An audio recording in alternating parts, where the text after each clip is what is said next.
Alethonym is certainly a useful tool, from being both a infinite ammo grenade launcher to a micro missile frame that flies perfectly straight, as well as making the former enemies into ammo to make even bigger former enemies from your targets. With that, there is a nifty trick you can actually use with it against immune targets, where you can convert immune targets into vestige farms by just shooting them and waiting for the vestiges to start flowing. Now, in that aspect, I wanted to show you a few ways you can actually apply that to some of the most recent instances, including dungeons and raids, where basically you will need ammo more than anything if you don't one-phase it, and typically if you even get close to one-phasing, you will need ammo absolutely.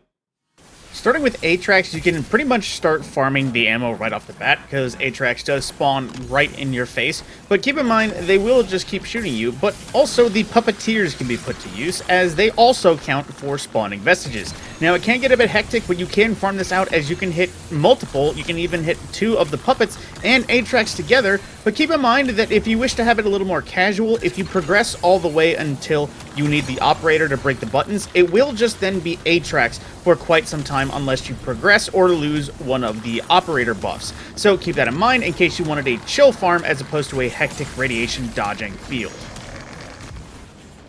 Keeping it more up to date with the Witness fight in Salvation's Edge, initially you can't just straight up shoot the Witness to get these vestiges. However, during the fight, if you actually manage to plug a few into the buttons, you can of course farm vestiges out of them. However, you can't just stick in the back because they don't travel far enough. They like to float, but they do stay a little bit back. So if you are a mad lad enough or have enough ad clear that is capable of keeping the ads off your back, you can easily hit one of the ones to the far left or the lower right as well, and just stand on the corners over here and easily just let them trail to you. But again, this is something I would say would be in between, because of course you'll need the buttons to die to do damage, but it is very risky because of course there is the triangles. However, there is something else you can do.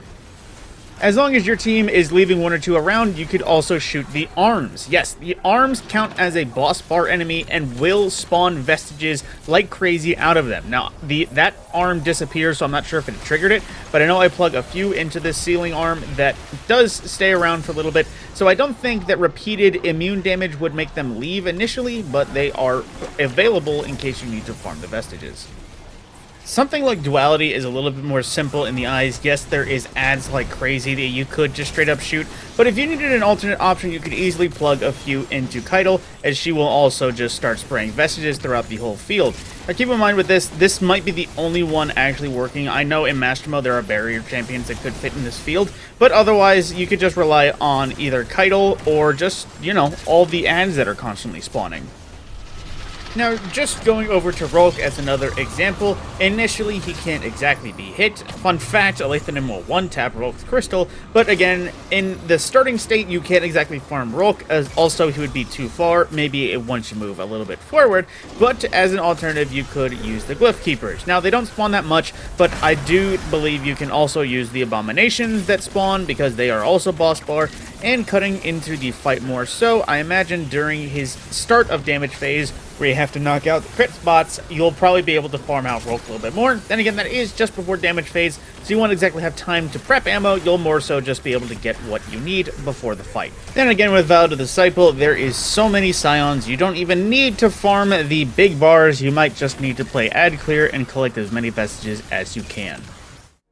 And with that, that was just some of the examples of current endgame content, as well as weekly featured content, where you can put Alethonym to work and just farm vestiges from immune targets and take advantage of the downtime between rounds. Because keep in mind, obviously with dungeons and raids, there is oftentimes that you end up with a boss still alive, but with barely any ammo afterwards after putting it all into it. Alethonym is a bit more of a guarantee that you can make ammo for all of your allies and not rely on things like Cenotaph Mask, Aeons, or otherwise ammo finders. This is a more guaranteed way to get ammo from the ether, especially after taking out some enemies in addition to that.